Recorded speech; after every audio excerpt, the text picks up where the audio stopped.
الحمد لله والصلاة والسلام على سيدنا محمد وعلى آله وأصحابه أجمعين. أما بعد فأعوذ بالله من الشيطان الرجيم. بسم الله الرحمن الرحيم.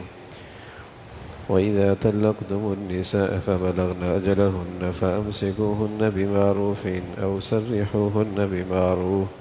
جب تم عورتوں کو طلاق رجعی طلاق دے دی تو پھر وہ اپنی عدت گزرنے کے قریب پہنچ جائے تو یا تو تم ان کو قاعدے کے موافق ان سے رجوع کر کے نکاح میں رہنے دو.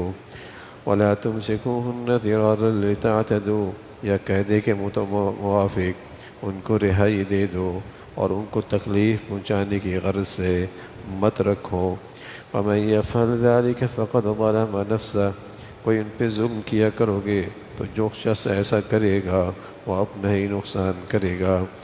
ولا نازل فرمائی ہے کہ تم ان کے ذریعے سے نصیحت فرماتے ہو. واتقوا اللہ واعلموا ان اللہ بكل شیء علیم، اللہ تعالیٰ سے ڈرتے رہو، یقین رکھو اللہ تعالیٰ ہر چیز کو خوب جانتے ہیں. وَإِذَا طَلَّقْتُمُ النِّسَاءَ فَبَلَغْنَ أَجَلَهُنَّ فَلَا تَعْضُلُوهُنَّ أَن يَنكِحْنَ أَزْوَاجَهُنَّ إِذَا تَرَاضَوْا بَيْنَهُمْ بِالْمَعْرُوفِ، جب تم میں ایسے لوگ پائے جائیں کہ وہ اپنی بیویوں کو طلاق دے دیں، پھر وہ عورتیں اپنی میعاد عدت بھی پوری کر چکیں، تو ان کو اس بات سے مت روکو کہ وہ اپنے شوہروں سے نکاح کر لیں جبکہ بہم رضامند ہو جائیں قاعدے کے موافق. ذَلِكَ يُوعَظُ بِهِ مَنْ كَانَ مِنْكُمْ يُؤْمِنُ بِاللَّهِ وَالْيَوْمِ الْآخِرِ، اس مضمون کی نصیحت کی جاتی اس شخص کو جو کہ تم میں سے اللہ پر اور روز قیامت پر یقین رکھتا ہو. ذَلِكُمْ أَزْكَىٰ لَكُمْ وَأَطْهَرُ، اس نصیحت کو قبول کرنا تمہارے لیے زیادہ صفائی اور زیادہ پاکی کی بات ہے. واللہ یعلم وانتم لا تعلمون، اللہ تعالیٰ جانتے ہیں اور تم نہیں جانتے. طلاق کے متعلق شریعت کی ہدایات ہیں، اسی کے متعلق رہنمائی ہو رہی ہے کہ اگر عورتیں طلاق کے بعد اپنی عدت گزار رہی ہیں اور دوران عدت میاں بیوی باہمی رضامندی سے رجوع کر لیتے ہیں تو پھر وہ میاں بیوی کی زندگی گزار سکتے ہیں. لیکن اگر وہ عدت پوری ہو جاتی ہے تو پھر وہ عورت اچھی طریقے سے اس کے رخصت کر دو اور بلا وجہ اس کو زیادتی کا نشانہ نہ بناؤ. پھر اللہ کی نعمتیں، خاص طور پہ روحانی نعمتیں کہ اللہ تعالیٰ نے تمہیں ایمان دی، اللہ تعالیٰ نے تمہیں کتاب دی ہے اور تمہیں شریعت دی ہے، یہ اللہ کی بڑی نعمت ہے.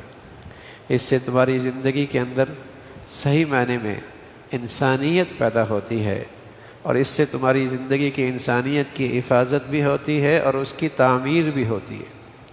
یہ روحانی نعمت اللہ کی بڑی نعمتیں ہیں کہ تمہیں شریعت ملی ہے، تمہیں ہدایت کی کتاب ملی ہے، اس پہ اللہ کا شکر ادا کیا کرو. اور اللہ تعالیٰ تمہیں اس کے ذریعے نصیحتیں کرتے ہیں اور ہدایت کا پیغام دیتے ہیں. اور ہمیشہ اللہ سے ڈرو اور اللہ تعالیٰ خوب جاننے والے ہیں. پھر وہ عورتیں جنہیں طلاق دی اور وہ اپنی عدت بھی پوری کر چکی، ایک طلاق کے بعد عدت پوری کر چکی یا دو طلاق کے بعد عدت پوری کر چکی، اور پھر وہ اپنے شوہروں سے دوبارہ نکاح کرنا چاہتی، تو تم اس خیال سے کہ یہ تو ہمارے خاندان کے غیرت کے خلاف ہے اور یہ تو ہمارے گھر کی غیرت کے خلاف ہے اور ہم ایسا نہیں ہونے دیں گے اور یہ ہمارے گھر میں کیسے ہو سکتا ہے، فرمایا تم رکاوٹ نہ بنو. اس میں اس خاتون کے لیے بھی بھلائی ہے، مرد کے لیے بھی بھلائی ہے، معاشرے اور سوسائٹی کے اندر بھی طہارت اور پاکیزگی اسی میں ہے.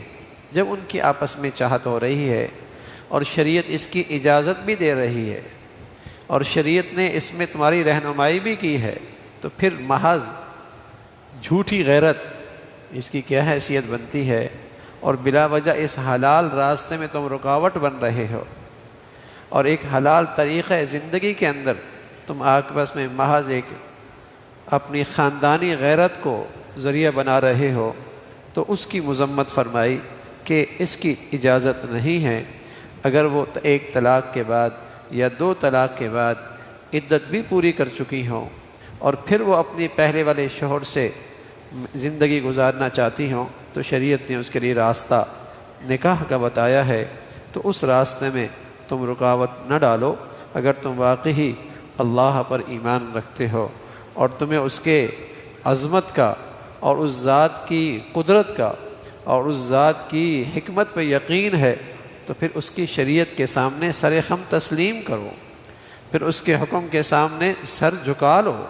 اسی میں تمہارے لیے بھلائی ہے اور اسی میں تمہارے لیے صفائی اور پاکیزگی ہے، اس لیے کہ اللہ تعالیٰ جو کچھ جانتے ہیں وہ تم نہیں جانتے۔ اللہ کی شریعت میں اور اللہ کی ان ہدایات میں اور اللہ تعالیٰ کے ان احکامات میں جو تمہارے معاشرے اور سوسائٹی اور زندگی کے لیے مصلحت اور حکمت ہے، جتنا اللہ جانتا ہے تم نہیں جانتے۔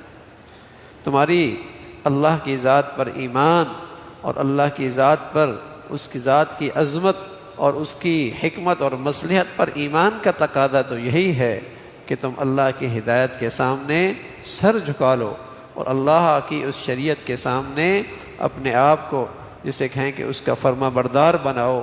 اسی میں تمہارے لیے بھلائی ہے، اس لیے کہ اللہ کا علم بھی کامل ہے اور اس ذات کی حکمت اور مصلحت بھی کامل ہے۔ اللہ تعالی عمل کی توفیق نصیب فرمائے۔ اللہم لک الحمد کلو ولک الشکر کلو، اللہم اعنا علی ذکرک و شکرک و حسن عبادتک، اللہم اعنا علی ذکرک و شکرک و حسن عبادتک، نستغفر اللہ و نتوب الیک، نستغفر اللہ و نتوب الیک، سبحان ربک رب العزة عما یصفون وسلام علی المرسلین والحمد للہ۔